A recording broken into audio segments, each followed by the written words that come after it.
तो असम में एक बार फिर से रिकॉर्ड तोड़ वोटिंग हुई है। 2016 से पहले यहां औसतन 70% वोटिंग होती थी। 2016 और 2021 में 80% से ज़्यादा वोटिंग हुई। बढ़ी हुई वोटिंग का फायदा दोनों बार बीजेपी को मिला। इस बार लगातार तीसरे चुनाव में मतदान का प्रतिशत 80% से ज़्यादा है। सवाल है वोटिंग प्रतिशत में इजाफे को एंटी इनकम्बेंसी माना जाए या फिर प्रो इनकम्बेंसी।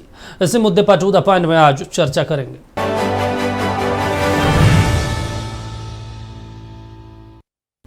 देखिए, असम, केरलम और पुडुचेरी में विधानसभा चुनाव के लिए वोटिंग पूरी हो चुकी है। अब तक के रुझान बताते हैं कि इन सभी राज्यों में बम्पर वोटिंग हुई है। अब जानकार इस बम्पर वोटिंग के मायने समझने की कोशिश कर रहे हैं। रिपोर्ट देखिए, फिर चर्चा करेंगे।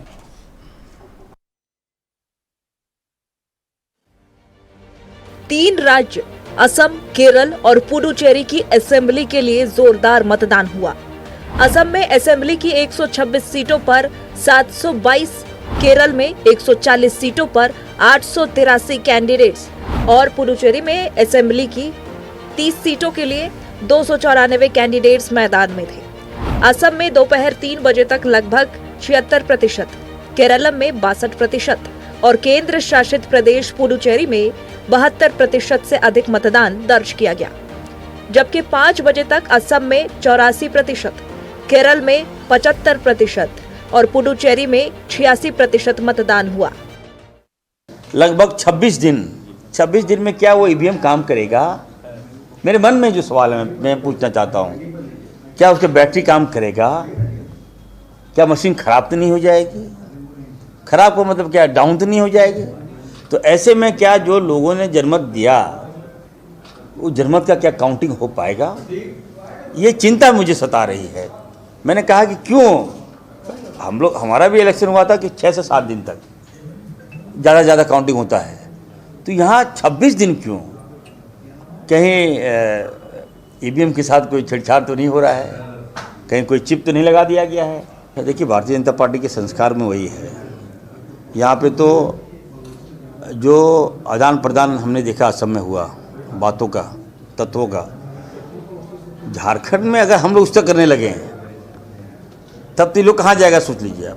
हम लोग तो कंट्रोल करते हैं, हम लोग चलिए भाई आप हमको आरोप लगा देते हैं, जो आया सो आरोप लगाते हैं, फिर भी हम लोग चुप हैं। अब तो हम लोगों को भी एक्शन लेना पड़ेगा, हम लोगों को भी अब कार्रवाई करनी पड़ेगी कि अगर आप आरोप लगाते हैं तो तत्व के साथ आरोप लगाइए। ये शुरुआत तो भाजपा के लोग कर रहे हैं, तो जो भाजपा के लोग कर रहे हैं तो अब हम लोग भी इसको रिप्लाई करेंगे अच्छी तरह से। बात सिर्फ असम की करें तो पिछले चुनाव के मुकाबले इस बार राज्य में मतदान का प्रतिशत बढ़ा है। 2021 में हुए असेंबली चुनाव में असम में मतदान का प्रतिशत 82 था, जो इस बार बढ़कर 84% हो गया है। अब अहम सवाल यह है कि मतदान के प्रतिशत में हुए इजाफा क्या एंटी इनकम्बेंसी का सबूत है या प्रो इनकम्बेंसी का? जिस तरह से असम के जो रिपोर्टें हम लोग के पास आ रही है कि जो सरकार इस बार जनता बदलने के मूड में है। अब 10 साल से जो उनका शासन काल रहा, पूरा भ्रष्टाचार का शासन काल, अभी आप देखेंगे कि हमारे राष्ट्रीय जो मीडिया के चेयरपर्सन है, एक छोटा सा सवाल किया तो किस तरह भड़क गए। एक असम के मुख्यमंत्री इतनी बड़े मर्यादित पद में बैठ करके किस तरह से भाषा का प्रयोग करे, इसे दर्शाता है कि अंदर से वो उनको पता है कि इस बार की जनता उनको सबक सिखाने जा रही है। आज जिस तरह से टी ट्राइब के मामला हो गया, जिस तरह से आदिवासियों का वहाँ दोहन किया गया। असम में 2001 से 2016 तक लगातार कांग्रेस की सरकार रही है। उस दौरान राज्य में वोटिंग प्रतिशत 75 से 76% के करीब बना रहा। इन 15 सालों में वोटिंग में कोई बड़ा शिफ्ट देखने को नहीं मिला। असली खेल 2016 के विधानसभा चुनाव में देखने को मिला। वोटिंग प्रतिशत 84.72% पहुंच गया। 2011 के चुनाव में 76.5% मतदान हुआ था, यानी कि 2016 आते आते 8.67% का बड़ा उछाल देखने को मिला। इस उछाल ने असम में पहली बार बीजेपी की सरकार बनाई। इसका मतलब रहा कि 8% से ज्यादा के उछाल ने राज्य में सत्ता परिवर्तन किया। इसके बाद 2021 में जो चुनाव हुआ तब वोटिंग 82.4% रही। 2016 की तुलना में सिर्फ 2.68% की गिरावट दर्ज की गई और सरकार फिर बीजेपी की बनी। इस ट्रेंड से कई बातें स्पष्ट होती हैं। पहली ये कि अगर असम में सत्ता परिवर्तन होना है तो 8% से ज्यादा मतदान एक बड़ा संकेत माना जा सकता है। दूसरी ये है कि असम में ज्यादा मतदान होना एक न्यू नॉर्मल है। 2016, 2021 और 2026 इसके उदाहरण हैं। अगर 80% से ज्यादा मतदान होता है तो उससे ये निष्कर्ष नहीं निकलता कि सरकार बदल जाएगी। वोट प्रतिशत में निर्णायक उछाल जरूरी है। तीसरा ट्रेंड ये है कि अगर एक समान मतदान देखने को मिलता है तो उससे वर्तमान सरकार को फायदा हो सकता है। ये प्रो इनकम्बेंसी का संकेत हो सकता है। असम चुनाव में जेएमएम ने 21 कैंडिडेट्स उतारे। इनमें से 16 का नामांकन वैध पाया गया। इन 16 में सिर्फ एक सीट एसटी के लिए रिजर्व है। जेएमएम ने ऊपरी असम में टी ट्राइब की सीटों पर फोकस किया, जहां करीब 70 लाख प्रवासी झारखंडी आदिवासी रहते हैं, लेकिन उन्हें एसटी का दर्जा नहीं मिला है। नक्षत्र न्यूज के लिए नवीन शर्मा के साथ निलय सिंह की रिपोर्ट। चुनाव तो खत्म हो गया है। मतदान की पेटी में अगर बात करें, ईवीएम में नंबर्स दब गए हैं। बटन के माध्यम से असम की जनता ने फैसला सुना दिया है। अब 4 मई को जब ईवीएम खुलेंगे, जब पेटी खुलेंगे तो पता चल पाएगा कि सत्ता के सिंहासन तक कौन पहुंचेगा और कौन मुख्यमंत्री होंगे। ये बड़ा सवाल है, लेकिन हम इस पे चर्चा कर लेते हैं। क्या ये वोट पैटर्न किधर जाएगा, क्या होगा, किससे नफ़ा नुकसान होगा, इस पे चर्चा की शुरुआत कर लेते हैं। हमारे साथ 3 खास मेहमान जुड़े हुए हैं, हम परिचय करवा देते हैं और हमारे सहयोगी नवीन और निलय भी जुड़ेंगे। कंकना गोस्वामी जी हैं बीजेपी से, और प्रदेश असम बीजेपी से हैं, विराज यादव जी हैं आरजेडी से, और माले से हमारे साथ सुशांत मुखर्जी हैं। स्वागत आप तीनों का। और सबसे पहले कंकना जी, आवाज़ पहुँच रही है क्योंकि आपका स्टेट है, आपके स्टेट में आज बम्पर वोटिंग हुई है। क्या पैटर्न कहता है, बीजेपी लौट रही है या अभी भी चीजें फंस सकती है कुछ? जी नमस्कार। बिल्कुल हमारे राज्य में रुझान आप देख लीजिए। आज तो वोटिंग हो चुका है, वोटिंग परसेंटेज काफी अच्छा है। एब्सोल्यूट प्रो इनकम्बेंसी आसाम, कोई एंटी इनकम्बेंसी नहीं है ग्राउंड पे। और आज तो खैर वोटिंग का माहौल था, लेकिन इससे पहले भी आप जन आशीर्वाद यात्रा से लेके विजय तक हमारे मुख्यमंत्री जी जब सड़कों पे उतरे तो आप रुझान देखिए। आप जो जनसैलाब आपको दिखा, आपके मीडिया ने लगातार आए दिन इस चीज को कवर कर रहे हैं, तो जनसैलाब जिस तरह का आपने देखा होगा मीडिया में, और समाज के हर तबके से, हर वर्ग से, चाहे बच्चे हो, बूढ़े हो, महिलाएं हो, किस तरह से हमारी मुख्यमंत्री मुख्यमंत्री जी के पक्ष में, भाजपा के पक्ष में, असम भाजपा के पक्ष में जनता ने अपनी सहमत की। तो ये सहमति वोटर परसेंटेज में ट्रांसलेट स्पष्ट रूप से, प्रत्यक्ष रूप से, और प्रत्यक्ष को प्रमाण की जरूरत है नहीं। तो जनसैलाब हमारे राज्य में रुझान, असम भाजपा की जो रणनीति है, असम भाजपा जो एंटायर मोरेटी है, because we are cadre based party, we are card based party, और हर बूथ में, हर ब्लॉक में, हर वार्ड में हमारी जो कार्यकर्ता है, बहुत ही सक्षम तरीके से हमारे कार्यकर्ता ने काम किया है। हमारे मुख्यमंत्री जी के प्रतिनिधित्व में, हमारे राज्य की जो नेतृत्व है दिलीप सैकिया जी के नेतृत्व में, हर बूथ में, हर वार्ड में, हर मंडल में हमारे जो 63 लाख कार्यकर्ता है, उन्होंने लगातार डे 24/7 365/7। तो इसी जो यही जो हमारी प्रयास रही है, इसी का रिजल्ट आज आपको वोटिंग परसेंटेज के तौर पे आपको देखने को मिला। और दैट एब्सोल्यूट प्रो इनकम्बेंसी और नैरेटिव ये है कि डेवलपमेंट बेस्ड वोटिंग हुई है, डेवलपमेंट की नीड पे, डेवलपमेंट की एडिफाइंस में वोटिंग की है। और जब डेवलपमेंट की बात होती है, इट्स एब्सोल्युटली, चलिए ठीक है, ठीक है कंकना जी, हम आपके पास लौटते हैं। ठीक है, और सुशांतो मुखर्जी हमारे साथ जुड़े। सुशांतो दा, वोट पैटर्न देखकर क्या लगा? क्योंकि ज़्यादा रिफ्लेक्ट नहीं किया, लगभग 2-2.5% का ऊपर नीचे है इस बार पिछले चुनाव के मुकाबले। सत्ता परिवर्तन का लगता है 2-2.5% से कुछ होने वाला है। बस इतनी ज़रूरत थी, और जो ज़रूरत थी वो आए हैं। परिवर्तन निश्चित तौर पर जनता वहाँ की चाह रही है कि ये जो भ्रष्टाचार सरकार जो चल रही थी, भ्रष्ट मुख्यमंत्री को जो जाके प्रधानमंत्री, होम मिनिस्टर जाके जिसको सबसे बड़े भ्रष्ट बोले हैं, उनको मुख्यमंत्री बीजेपी ने बनाया कांग्रेस से लेके। अब बताइए और क्या बोल रहा है, जनता इसको कैसे मानेंगे? जिस पार्टी से अब तो चीजें हो गई सर, ईवीएम में दब गया बटन। नहीं दब गया, ये तो वो जो दवा है वो तो निकलेगा, वो जो निकलेगा उसका विरोध में निकलेगा।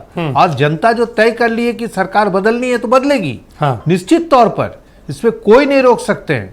असम की सरकार नई सरकार होगी, वहां की जनता जो चाहिए, नौजवान जो चाहिए, टी वगान जो चाहिए, निश्चित तौर पर होगी। जी चलिए ठीक है। अविराज जी, आपको लग रहा है कि चीजें बदलेगी वहां पे? क्योंकि देखिए अभी तो गिनती भी नहीं हुआ और आपके सरकार के मंत्री तो पहले ही सवाल उठाने लगे, ईवीएम में कुछ गड़बड़ हो सकता है, रात के 10 बजे बाद क्या होगा, कोई भरोसा नहीं। मतलब बताइए, कुछ हुआ नहीं। जिस ईवीएम के जरिए वो मंत्री बने, विधायक बने, 3-3 बार 4-4 बार अब मंत्री हैं सरकार में, उनको भरोसा नहीं है। सर्वप्रथम सभी मेरे जो साथी पैनल में जुड़े हैं सभी को प्रणाम, और दीपक राज सुमन जी आपको भी प्रणाम। देखिए, आज का जो ये वोटिंग हुआ है तो हम तो ज़रूर यही कहेंगे, हमें इसमें सकारात्मक संदेश दिख रहा है कि जो भी है वो हमारे पक्ष में होगा।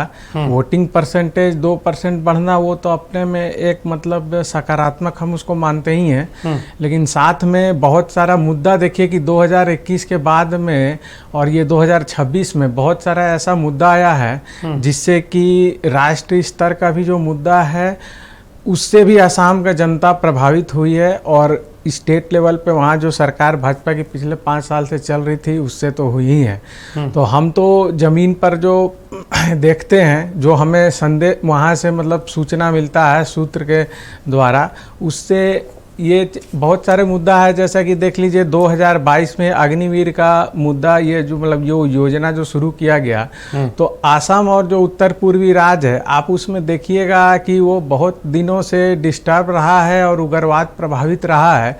तो उसके तहत उस क्षेत्र के युवाओं को सेना में जाने के लिए, भर्ती करने के लिए एक विशेष मतलब अभियान लगाया जाता था, जिससे कि वो उधर उनका आकर्षण हो, रुझान हो और उससे उनको एक स्टेबल लाइफ मिले। तो अग्निवीर के योजना के खामी के चलते वहाँ भी युवाओं में एक आक्रोश है। आप देख ही सकते हैं कि पंजाब में युवाओं की संख्या घट रही है अग्निवीर योजना में जाने के लिए। नेपाल ने तो अपना, खैर वो तो दूसरा देश है, लेकिन फिर भी जो एक वहाँ हम लोगों का चलते आ रहा है सेना में भर्ती करने का, तो उससे नेगेटिव इम्पैक्ट पड़ा, तो वहाँ की सरकार ने रोक लगाया।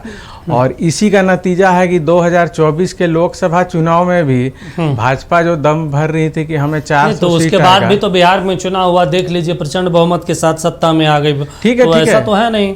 नहीं ठीक है, बिहार में निश्चित तौर पे चुनाव हुआ, हमारी हार हुई, ठीक है, आप सही बोल रहे हैं। लेकिन क्या होता है कि जब हम चुनाव में जाते हैं तो बहुत बार एक से बहुत सारे ज्यादा मुद्दा भी रहते हैं। हो सकता है कि कोई एक मुद्दा दब जाता है। आसाम जैसे प्रदेश में लगता है आपको अग्निवीर और ये तमाम मुद्दे चलेंगे? मेरे जो सहयोगी वो कह रहे हैं राष्ट्रीय मुद्दा यहाँ कोई चल ही नहीं रहा है, यहाँ तो क्षेत्रीय वाला मुद्दा उठता है। नहीं, देखिए वो माइन्यूट लेवल, देखिए वो रोजगार से जुड़ा हुआ है। राष्ट्र मुद्दा ठीक है, अग्निवीर योजना राष्ट्र मतलब एक स्कीम है सेना में जाने का, लेकिन वो रोजगार से जुड़ा हुआ है ना। आप इसीलिए वहाँ पे रोजगार के नाते देखिएगा तो जरूर इफेक्ट करेगा। फिर से हमारा जो अर्धसैनिक बल है उसमें भी हमारा एक कोटा सिस्टम है कि जो उग्रवाद प्रभावित हमारे जो जिले होते हैं, तो असम के बहुत सारे जिले उग्रवाद प्रभावित में आते हैं, तो उस उग्रवाद प्रभावित जिले को भी मतलब एक कोटा सिस्टम है कि इतना प्रतिशत सीट इन जिलों से भरना है। बॉर्डर सिक्योरिटी फोर्स में हमारा आसाम जो है वो सीमा लगती है बांग्लादेश से और कुछ आपको देश से, भूटान वगैरह से, तो उनका भी मतलब एक प्रतिशत रहता है कि बॉर्डर से जुड़े जिलों का युवाओं को उसमें भर्ती करना है। सहमत है। नीलय जी हमारे साथ जुड़े हैं असम से, वो आज पूरे दिन चुनाव खबर कर रहे थे। नीलय जी, आपको क्या देखने को मिला पूरे चुनाव में? किस मुद्दे पे सबसे ज्यादा वोट हुआ? अब क्योंकि वोटिंग हो चुकी है, अब खत्म हो चुकी है, तो किसके तरफ रुझान ज्यादा दिखा, किसकी सत्ता आ रही है? देखिए दीपक, अमूमन जब अधिक वोट होता है और आज रिकॉर्ड वोट हुआ है, लगभग 85% वोट हुआ है, और मुझे लगता है कि ये आंकड़ा भी बढ़ेगा, क्योंकि फिर देर रात तक और जगहों से आंकड़े आते हैं और दूसरे दिन वो आंकड़ा बढ़ ही जाता है। तो मुझे लगता है कि ये 85-86 से भी ज्यादा हो सकता है। और मैं बता रहा था आपको कि ज्यादा वोट जब होता है तो उसको आमतौर पर एंटी इनकम्बेंसी फैक्टर माना जाता है कि सरकार के खिलाफ हुआ है।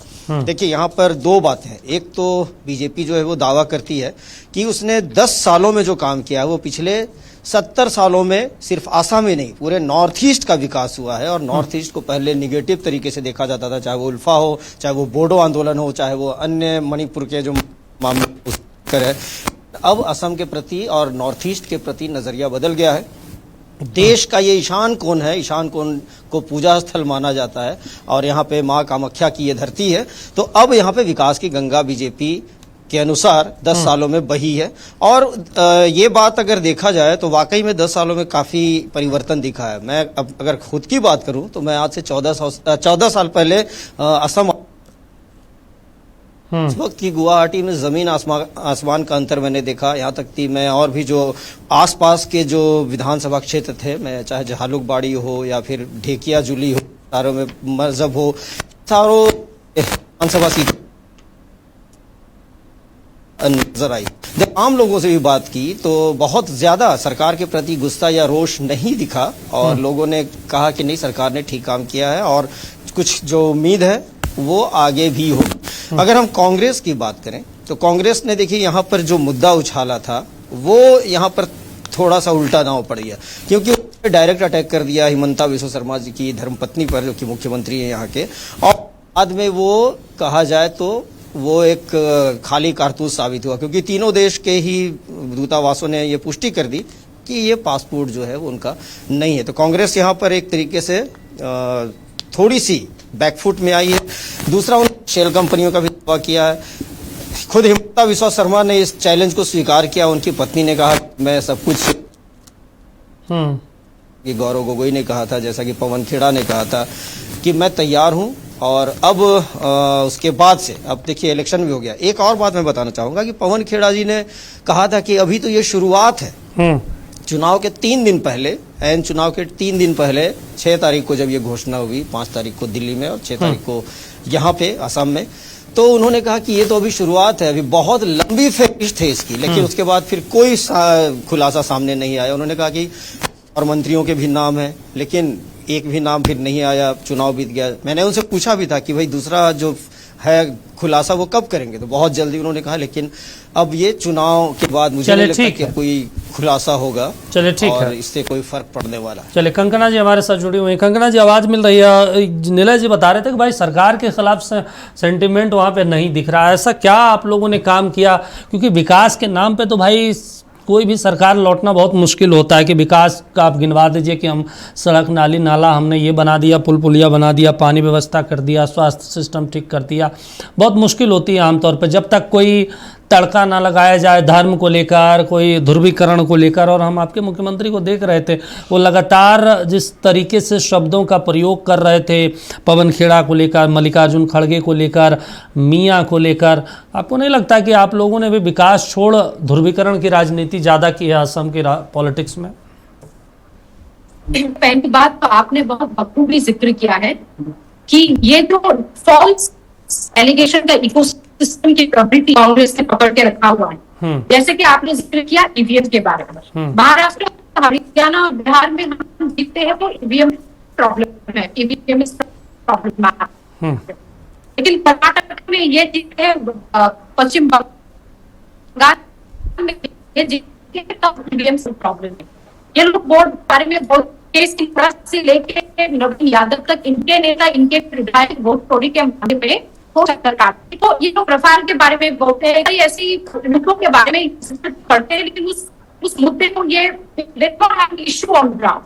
अब जो आपने समझा, जो आपने प्रश्न पूछा कि हमने तड़का क्या लगाया, हमारा तड़का ही है विकास। और तड़का विकास इसलिए है क्योंकि पिछले 70-75 सालों से असम में ऐसा माहौल, असम ऐसा मतलब यूजर देखा नहीं था। आप देखिए 1,65,000 जॉब्स, सरकारी नौकरी हमने जनरेट किया। असम में 22 लाख घरों को पक्का जो घर होता है, जो कंक्रीट घर मिला, 22 लाख फैमिलीज को। असम में आप देखिए जो इंडस्ट्रियलाइजेशन का माहौल है, semiconductor unit, world class semiconductor manufacturing unit आप असम में आ रहा है। आपने बोला तड़का शब्द का आपने इस्तेमाल किया, और इसी के साथ कांग्रेस के साथ अगर सामंजस्य बनाया जाए तो कांग्रेस के मल्लिकार्जुन खड़गे साहब जो कि अध्यक्ष हुए हैं, उन्होंने और उनके सुपुत्र प्रियंक खड़गे साहब ने असम में IIM से लेके सेमीकंडक्टर यूनिट से लेके हमारे खुदा ब्रह्मपुत्र डॉक्टर भूपेन हजारिका जी को भारत रत्न देने के मुद्दे को लेकर हर विषय में असम के विपक्ष में उन्होंने बयानबाजी की। मुझे तो लगता है कि भाजपा राजनीतिक दुश्मन है, कांग्रेस को भाजपा की जरूरत क्या है? ये AICC वाले APCC के सबसे बड़े दुश्मन बन बैठे हैं।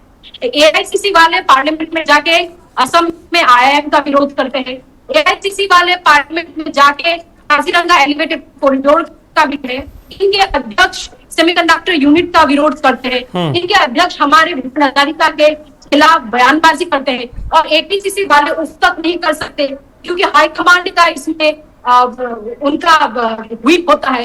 तो AICC वाले, APCC वाले, मतलब ऑल इंडिया कांग्रेस वाले, कांग्रेस कमेटी, असम प्रदेश कांग्रेस कमेटी के सबसे बड़े दुश्मन बैठे हैं। वो लोग वहाँ पे बयानबाजी के लोग यहाँ पे उस तक नहीं बोल सकते क्योंकि हाईकमांड का व्हीप होता है। तो इनके मालूम जो है, इनके सबसे बड़े दुश्मन बैठे। ठीक है, तो असम कांग्रेस भाजपा के तौर पे दुश्मन। चलिए ठीक है, ठीक है कंगना, चलिए ठीक है। हमारी डेवलपमेंट, इंडस्ट्रियलाइजेशन, युवा के बीच जो माहौल है आज जॉब क्रिएशन को लेके, स्टार्टअप इकोनॉमी को लेके। चलिए ठीक है कंगना जी, जो आप कह रहे हैं उसमें हम समझ लेते हैं, थोड़ा सा बातचीत कर लेते हैं। हाँ, जो एविक्शन ये है हमारा तरीका, और कांग्रेस के पास they do not have any issue on ground. चलिए ठीक है। सुशांत दा, एक चीज़ हम आपसे समझना चाहते हैं, कांग्रेस ने एक सेल्फ गोल कर दिया कि भाई आपके हाथ में चीज़ें थी लेकिन आपने ऐसा बयान दे दिया कि चीज़ें आखिरी समय में पलट गई।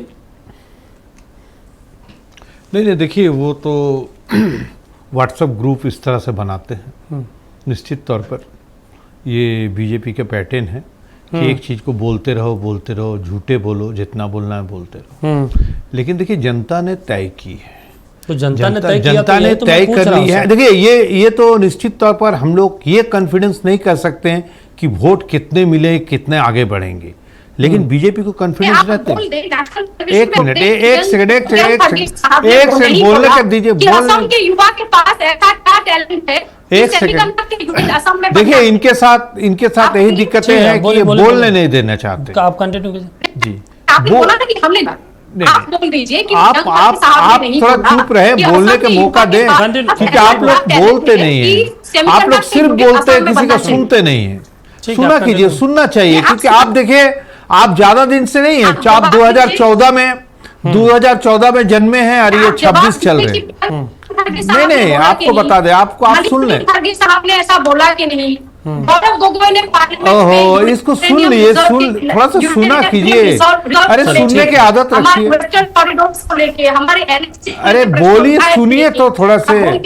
अरे आप अभी बहुत 2014 थोड़ा सा सुनिए। आप 14 में जन्मे, 26 हो रहे, ज्यादा बड़े नहीं हुए हैं अभी आप। ठीक है, आपने पीछे का जो भी चीज देखे हैं वो सारे कांग्रेस की बनाई हुई है। ठीक है, आपने आप कहीं भी अभी दवा भी लेने जाते तो कांग्रेस भवन में जाते हैं, कांग्रेस का हॉस्पिटल में जाते हैं। नहीं, एक मिनट सुन लीजिए। देखिए सबसे बड़ी चीज है कि जनता ने जो तय की है, जनता ने ये तय की है कि भ्रष्टाचार मुख्यमंत्री जो कांग्रेस के थे उस पर जो लिप्त हुए, नाना तरह के केसेस हुए, वो केस से वंचित होने के लिए उनको बीजेपी ने ले लिया। उससे पहले ये बीजेपी बोलते सबसे बड़ा भ्रष्टाचार है, इसके ऊपर लगे हुए आरोप। ठीक है, वो चलिए चलता है, जनता 5 साल 10 साल देख लिए, लेकिन अब जनता तो तय करेगी ना। वोट के प्रतिशत बढ़े हैं, आप उसको कितना भी घुमाइए, आपको एक कॉन्फिडेंस आप लोग को रहते हैं कि भाई चुनाव आयोग तो है ना, साथ चुनाव आयोग को भी लेके आप लोग चलते हैं कि भाई चुनाव आयोग है तो हम लोग को कोई चिंतित नहीं है, हम लोग कुछ भी बोले लेकिन बोलते रहो। ऐसा माहौल बनाओ कि हमें वोट मिला, वोट कहीं से भी मिले, जो बात सही है। 11 बजे से 2:30 बजे तक आपको आंध्र प्रदेश तो आप लोग प्रूफ भी तो नहीं कर पाते ना। चुनाव आयोग को कई बार मौका दिया, नहीं, प्रूफ कैसे करेंगे आप? आपका ऊपर से नीचे तो सब आप है, प्रूफ करने वाले आप, करवाने वाले आप, वोट करने वाले आप, गलत करने वाले आप, तो जांच किसको करेंगे? नहीं तो ऊपर आप से नीचे आप बताइए। कोर्ट आप चले बताइए, जाइए, क्या बंगाल दिक्कत में, बंगाल है? में आपने देखा सुप्रीम कोर्ट ने कहा कि इतने लैप्स हो गए जो ठीक है, इस बार अगर हो गए ऐसी गलती, ऐसे हो गए, ठीक है। नेक्स्ट बार चुनाव कर लीजिएगा, नेक्स्ट बार वोट दे दीजिएगा। मतलब ये अगर हमारे सुप्रीम कोर्ट ऐसा बोल सकते हैं तो किसी चुनाव आयोग और इससे हम लोग क्या भरोसा करेंगे? नहीं है। इसलिए जनता जो तय की, जनता बोले, ठोक के बोले हैं कि इस बार असम में निश्चित तौर पर ये सरकार हटेगी और भ्रष्टाचार मुक्त। और मान लीजिए, चलिए ठीक है, आपकी बातों को हम मान लिया, अगर कांग्रेस पार्टी सत्ता में आ जाएगी तो ईवीएम गलत नहीं होगा, चुनाव आयोग सब कुछ सही हो जाएगा, आप मान लेंगे? ना गलत नहीं, ये लड़के गलत नहीं। देखिए परसेंटेज ऑफ वोट की जो डिफरेंस रहेंगे उसके चलते आएंगे। ऐसा मत समझे कि 2-4-5 नहीं तो आएंगे तो उसी मशीन के जरिए, उसी आयोग के जरिए ना सर। झारखंड में भी तो आए, झारखंड में आप बोलेगा वो मशीन, यहाँ पर ये फिक्स है। इरफान अंसारी साहब का बयान सुन लीजिए, क्या कह रहे हैं? नहीं ईवीएम पे तो डाउट है भाई, गड़बड़ हो सकता है। अरे भाई आप मंत्री हैं, आपने देखा कि ईवीएम के बारे और भी अभी नए आए चुनाव जो 24 में हो गए उसके बारे में भी कहते हैं कि भाई रात को 11 बजे से लेकर 2:30 बजे तक कहते हैं, और एक प्रूफ होना, दोनों में फर्क है ना। करेंगे आपको न्यायालय नहीं सुनेंगे। न्यायालय क्यों नहीं सुनेगा? मतलब आप न्यायालय पे सवाल उठा रहे हैं। आपने देखा अभी सुप्रीम कोर्ट गए थे, आपके पास प्रमाण है, जाइए। बंगाल के इसमें जिसको डिलीट हुए, जिसको रोक दिए गए, ब्लॉक कर दिए गए, चुनाव है 23 तारीख को, सुप्रीम कोर्ट कहते हैं कि भाई ये जो ब्लॉक हो गए इसका कोई बात नहीं, आप इस बार चुनाव वोट नहीं दे पा रहे, नेक्स्ट डे लीजिएगा। बताइए, अगर सुप्रीम कोर्ट ये बोल सके तो किसके लिए बोल रही है पता चलता है। चलिए ठीक देखना है जी। ठीक। अविराज जी, आपको भी लग रहा है कि भाई चुनाव आयोग में दिक्कत है, कुछ गड़बड़ कर रहा है, इस वजह से ये चीजें हो रही है? देखिए, इसका तो बहुत पिछले दिनों से बहुत पिछला आपके तो नेता तेजस्वी जी भी यही कह रहे थे, चोरी हुआ। अरे भाई चोरी हुआ, आप क्षेत्र में घूमिएगा, जाइएगा, तब ना कुछ होगा। ठीक, इसका उत्तर हम दे रहे हैं। देखिए, पिछला 7-8 साल से तो ऐसा बहुत सारा प्रमाण देखने को मिल रहा है कि चुनाव आयोग का जो कार्रवाई रहता है तो उसमें पक्षपात का बू आता है। ठीक, ये तो खैर वो उसका लड़ाई तो विपक्ष लड़ ही रहा है। अब आप बोल रहे हैं प्रूफ करने का बात, तो सर प्रूफ करने का बात ऐसा है कि देखिए, जब तक आप जान ही रहे हैं हमारे देश का न्याय व्यवस्था धीरे धीरे काम करता है, लोग तो पहुंच ही रहे हैं। कोई नया तो है नहीं, 70 सालों से ऐसा ही हो रहा है। ठीक है, 70 साल में क्या हुआ तो अलग बात है, लेकिन ठीक है, उस समय का भी विपक्ष जाती होगी कोर्ट। ठीक, आज भी विपक्ष कोर्ट जा रही है, प्रूफ रख रही है, लेकिन मान के चलिए कि पेश करने का तरीका, हमारे पास प्रूफ है, लेकिन वो प्रूफ मान लीजिए अभी हमारे पास वहाँ पर्याप्त, मतलब हम जिसके जरिए पे प्रूफ कर सके कि हाँ हम जो एलिगेशन लगा रहे हैं वो सही हो सकता है, उसमें हम कहीं पिछड़ जा रहे हैं। लेकिन इसका मतलब ये तो नहीं है कि हम प्रयास करना छोड़ दें और ये बोलना छोड़ दें कि पक्षपात हो रहा है या कुछ गड़बड़ी है। लड़ाई तो हम जारी ही रखेंगे, अब ये बोलना थोड़ी छोड़ देंगे कि कुछ गड़बड़ हो रहा है, वो भी चलते रहेगा, लड़ाई भी जारी है। आप एक बात बताइए, कोई हाथ पे हाथ रख के नहीं बैठा हुआ है, कोर्ट जा रहे हैं लोग, विपक्ष के नेता भी कोर्ट जाते हैं, प्रूफ लेके जा रहे हैं। हो सकता है अभी हम उतना दूर तक नहीं पहुंच पा रहे हैं, आने वाले समय में पहुंच जाएंगे। और दूसरी बात ये रहा कि बीजेपी को लेकर के जो, इसीलिए थोड़ा चिंतित होंगे हमारे जो मंत्री साहब का आप जिक्र कर रहे हैं, क्योंकि वहाँ स्टेट गवर्नमेंट में अभी फिलहाल भाजपा की ही सरकार है, तो हो सकता है उसके लिए वो चिंतित हो। आपने जो इशारा किया कि वो खुद विधायक बने हैं, मंत्री नहीं, तो आप ये बात बता रहे हैं कि स्टेट गवर्नमेंट बीजेपी का इसलिए चिंतित है। झारखंड में भी तो हेमंत सोरेन मुख्यमंत्री थे, तो बीजेपी को चिंतित होना चाहिए था। देखिए, बीजेपी की चिंतित थी कि नहीं थी, अब वो बीजेपी से मैं आपसे समझना चाह रहा हूं कि भाई फिर तो जो सत्ता में रहेगा वो अपने हिसाब से हर बात को आगे बढ़ाते रहेगा। नहीं सुनिए, तो बीजेपी चिंतित कैसे रहेगी? हम उस तरीका से चुनाव नहीं ना जीतते हैं।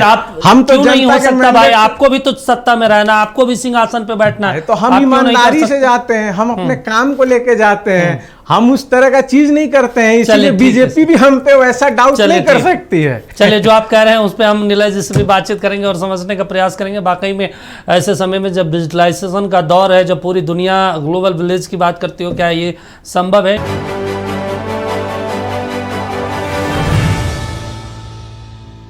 चर्चा कर रहे हैं असम चुनाव को लेकर, क्योंकि वोटिंग का परसेंटेज बढ़ा है और वो बढ़ने का फायदा कांग्रेस पार्टी को होगा या फिर बीजेपी को, ये एक बड़ा सवाल है। हमारे साथ नीलय जी जुड़े हुए हैं, कंगना गोस्वामी जी जुड़े हैं बीजेपी से, और मुखर्जी साहब हैं जुड़े हुए हैं, और अविराज जी। नीलय जी, आपसे एक रिएक्शन लेंगे, उसके बाद फिर पॉलिटिकल पार्टी के प्रवक्ताओं से बातचीत करेंगे। पूरे चुनाव में आप घूम रहे थे, क्या एक जो मियाँ वाला घुसपैठिया वाला मुद्दा उठ रहा था, क्या ये एक मुद्दा था ग्राउंड पे? लोग क्या सोच रहे थे इस मुद्दे को लेकर?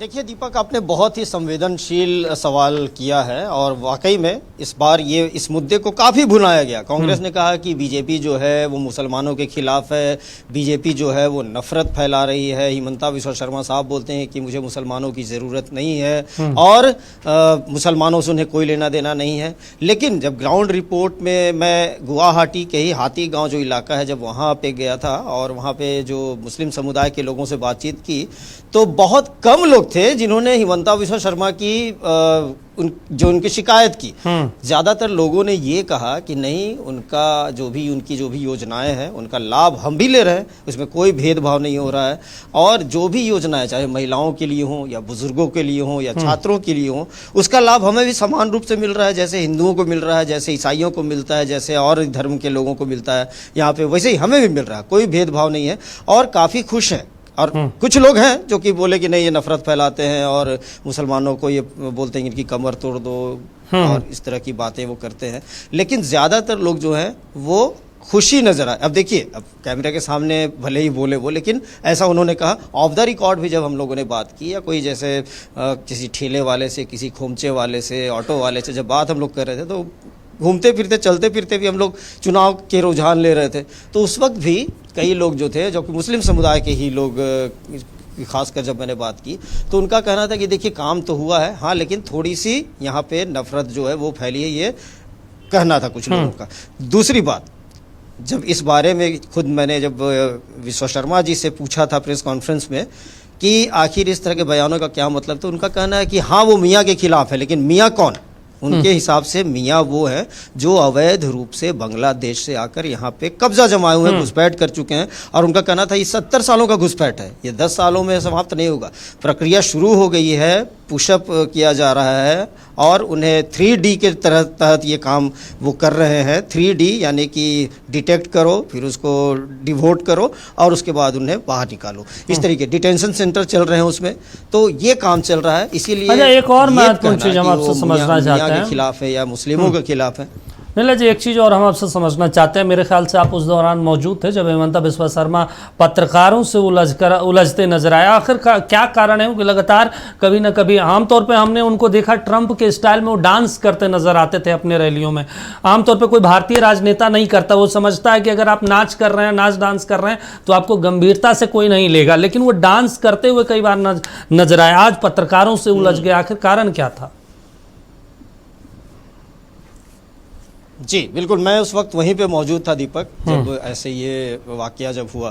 पहले सवाल का जवाब दे दूं कि नृत्य जो है, डांस, वो असम की संस्कृति का एक अभिन्न हिस्सा है। देखिए अभी बिहू आने वाला, भोगाली बिहू, अब से कुछ ही दिन के बाद बिहू शुरू हो जाएगा, उसकी तैयारियां शुरू हो चुकी हैं और ये विशुद्ध रूप से गीत और संगीत का त्यौहार है, संस्कृति का त्यौहार है। इसमें आपको सांस्कृतिक, चाहे वो वेशभूषा हो, पोशाक हो या फिर भोजन हो, खान पान हो और फिर जो बिहू संगीत हो।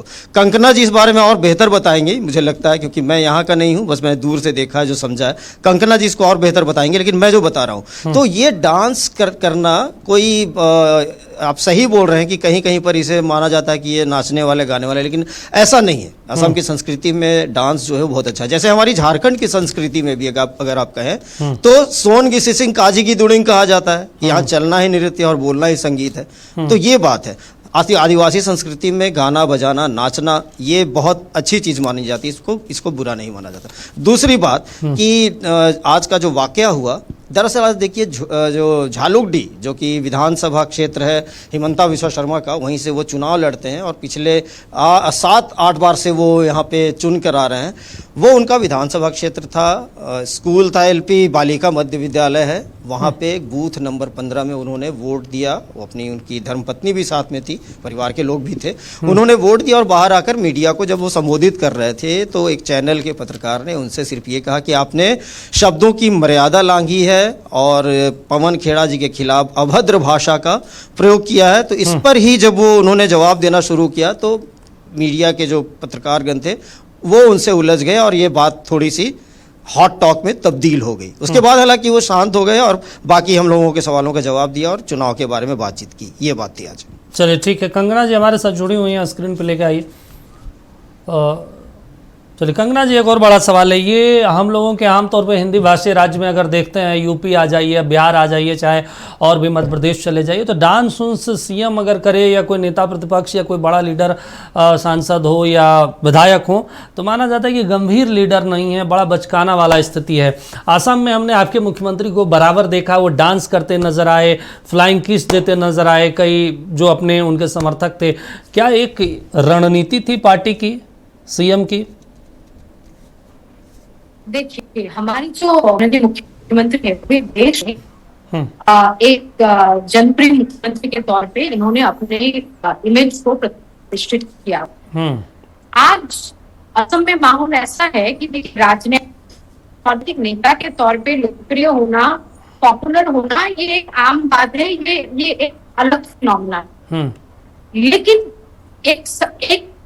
एक इमेज के तौर पे, एक सोच के तौर पे, एक चेतना के तौर पे, एक चिंता के तौर पे, एक सेंटिमेंट के तौर पे, जिस तरह से हमारे मुख्यमंत्री का जनमानस में उनका इमेज है, ये कोई साधारण विषय नहीं है जो आप अभी जो मीडिया में हो या आप फील्ड पे जो विषय दृश्यमान है, ये कोई, this is not a normal phenomena, this is extremely phenomenal, this is unprecedented. जनमानस में इनकी जो छवि है, ये एक सेंटिमेंट में तब्दील हो चुकी है। हम मुख्यमंत्री जी को प्यार से युवा, हमारे जो भी समाज के हर तबके के लोग, हम उनको प्यार से मामा बुलाते हैं। ठीक है। और बुलाते हैं, हमको ऐसा लगता है कि मुख्यमंत्री जी असम में हर परिवार का एक सदस्य है, अभिभावक है, हमारे गार्जियन के जैसा। ये जो सिर्फ लेवल पे या फिर व्यक्तिगत लेवल पे हम कनेक्ट हो पा रहे हैं हमारे मुख्यमंत्री जी के साथ, तो ये हर जो उम्र रहा, ये क्लोजनेस, ये प्रॉक्सिमिटी जो आपको देखने को मिल रहा है, and he is the most accessible chief minister पूरे भारतवर्ष में।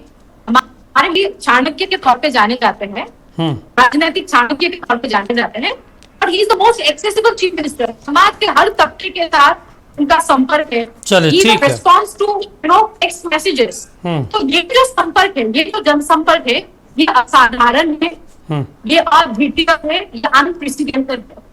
चलो ठीक है। थोड़ा सा लोगों के साथ घुलना मिलना, दिस इज वेरी नॉर्मल। यहाँ पे इमेज ब्रेकडाउन नहीं, this is image making and this is the part of his image. चलो ठीक। सुशांत दा, एक और महत्वपूर्ण चीज़ हम आपसे समझना चाहते हैं, जैसे कि हम लोग लगातार चर्चा कर रहे हैं असम चुनाव को लेकर, अब बंगाल भी होने वाला, आज 3 राज्यों में तो वोट खत्म हो गए। अगर बीजेपी असम और अगर पश्चिम बंगाल में भी स्थितियां बदली, सत्ता परिवर्तन हुआ, तो लग रहा है कि अब बीजेपी को यहाँ से भी रोक पाना थोड़ा सा मुश्किल होगा, क्योंकि नया दौर अब शुरू होगा। मेरे ख्याल से 29 में पीएम साहब की जिम्मेदारी भी कोई और लेगा। अगर बीजेपी आई तो ठीक है, नहीं तो कांग्रेस आएगा तो अलग चीज़ है। तो यहाँ से एक नई राजनीति शुरू हो जाएगी। जी देखिए, पहला बात, क्योंकि देखिए बिहार में भी अब सीएम बदलने जा रहा है, निश्चित।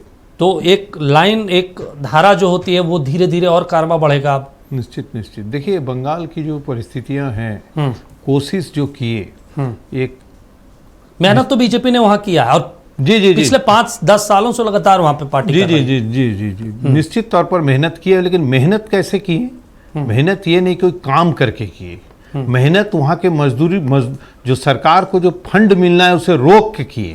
लोग नाराज कैसे होंगे, मजदूर को पैसा ना मिले, किस तरह से रोका जाए, ये चीज करके वो उन्होंने जनता के बीच में गए। लेकिन माननीय मुख्यमंत्री जी ममता जी ने जो काम किए, जो जनता की जो है महिलाओं से डायरेक्ट टच, हमें नहीं लगता है कि देश के अंदर कोई भी मुख्यमंत्री इतने ज्यादा, तो बहुत पुरानी वहां पे सरकारें रही हैं, फिर भी आप लोग नहीं पता है। देखिए महिला में बोलते इतने ज्यादा क्लोज, बहुत, हम लोग भी वहां 34 साल रहे, 34 ऐसे बात नहीं, हम लोग भी क्लोज रहे। हम लोग क्योंकि जमीनी लड़ाई से हम लोग आए, और ये खुद की फाइट ये अकेले। आप बताइए, पूरे देश में अगर कोई मोदी से टकरा रहे तो हमें लगता है ममता जी टकरा रहे, और कोई दूसरा कोई मुख्यमंत्री नहीं, एकदम डायरेक्ट, जो आपको रिजल्ट अभी दिखेंगे।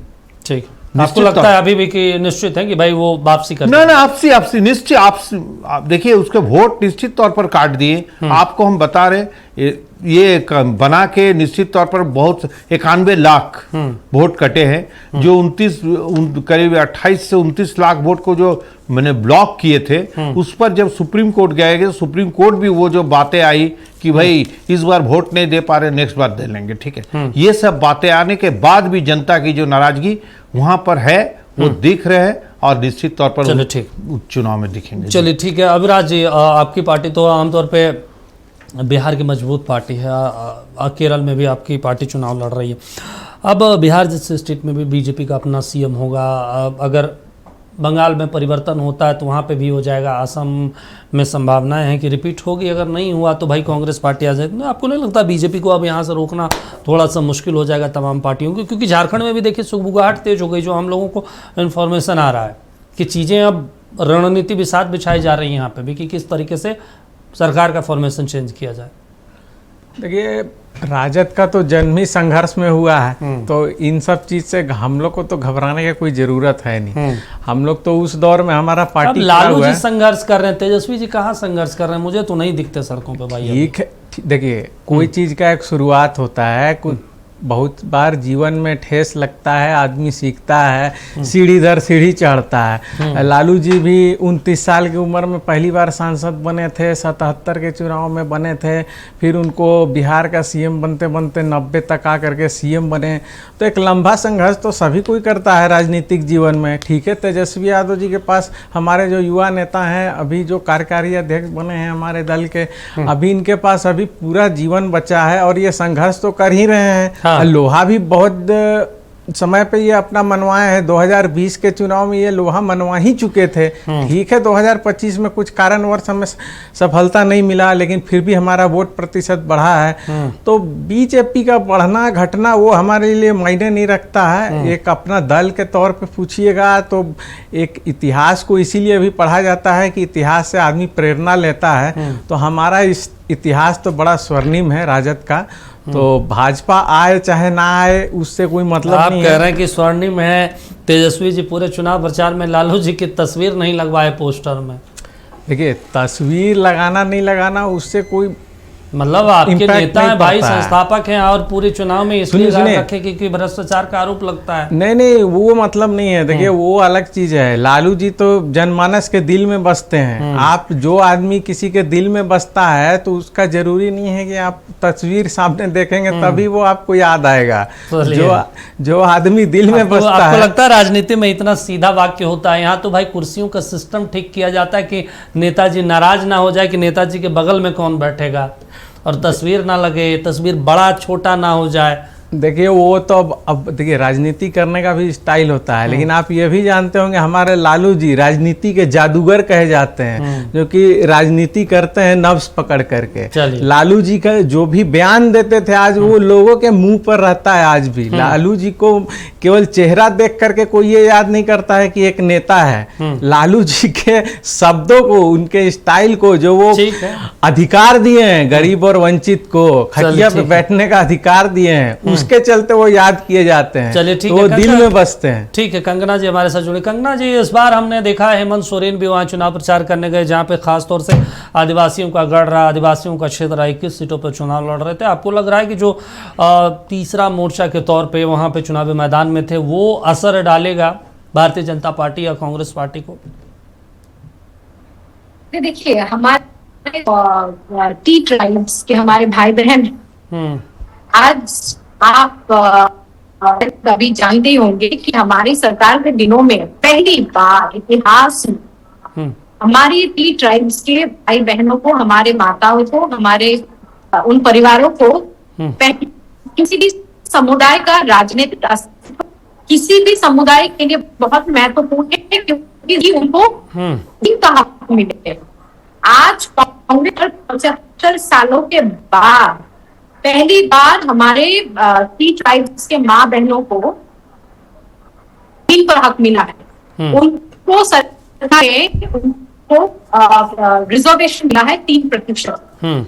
उनको उनका जो डेली वेज है, तो डेली वेज में बढ़ोतरी हुई है। और अब तो हमारे मैनिफेस्टो में 500 व्यक्ति का उल्लेख किया गया।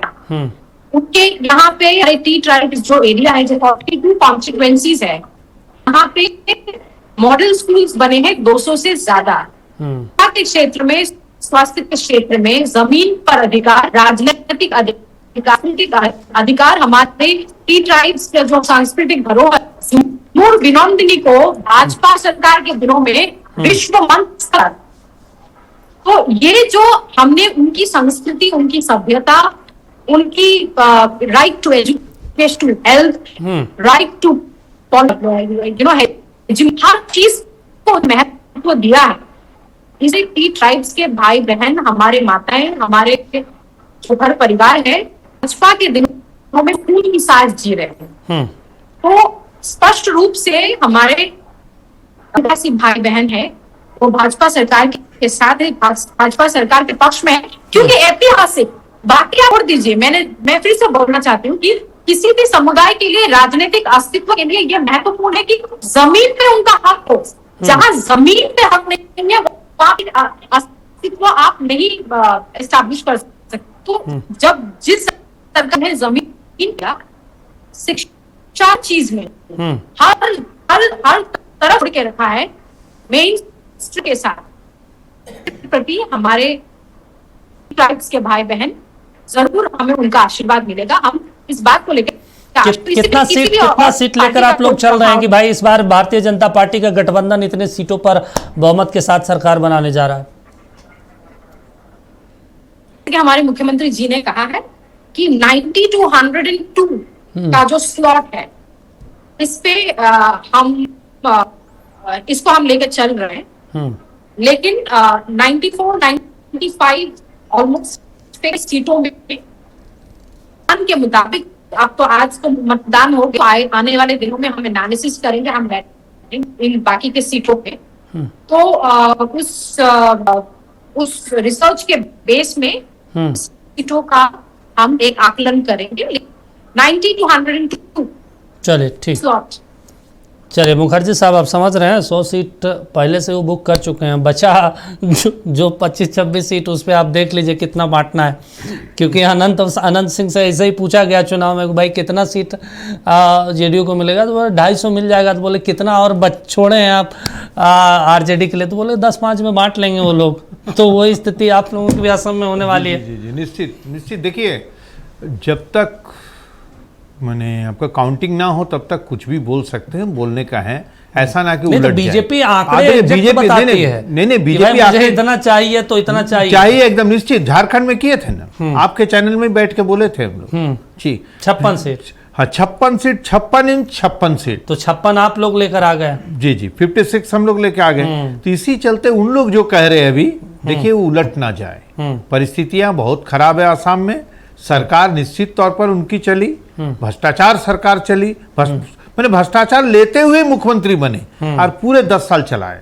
चलिए कोई बात नहीं, 5 साल हेमंत साहब, हाँ 5 साल आपके तरफ से एक बार कर दीजिए। जी तो इसलिए हम लोग कहते हैं निश्चित तौर पर बदलेंगे, निश्चित तौर पर बदलेगी सरकार, बदलेगी और असम की जनता खुश होगी। हमारे साथ बीजेपी के नेत्री बैठी हुई, ये भी खुश होंगे, भले अंदर से ना अभी बाद में होंगे खुश, क्योंकि वो चाह नहीं रहे कि ऐसे भ्रष्टाचार मुख्यमंत्री हमारे राज्य में रहे। निश्चित तौर पर होंगे। और आप जो भी वहां पर इस्तेमाल कर रहे हैं, चाहे हॉस्पिटल हो, एम्स हो, सब कांग्रेस की देन है। आपने अभी तक कुछ नहीं किया। चले ठीक है मैडम, ठीक है। शुक्रिया तीनों का, जो तीनों आप कीमती समय दिए और चर्चा में हिस्सा लेने के लिए। लेकिन बड़ा सवाल है, अब तो वोटिंग हो चुका है, अब कुछ नहीं कहा जा सकता। अब ईवीएम में तमाम मत डाले जा चुके हैं। अब देखना होगा जब 4 मई को रिजल्ट आएगा तो किसकी सरकार बनती है और किन के मुद्दों पर मुहर लगती है। टू द पॉइंट में विकल्प इतना है।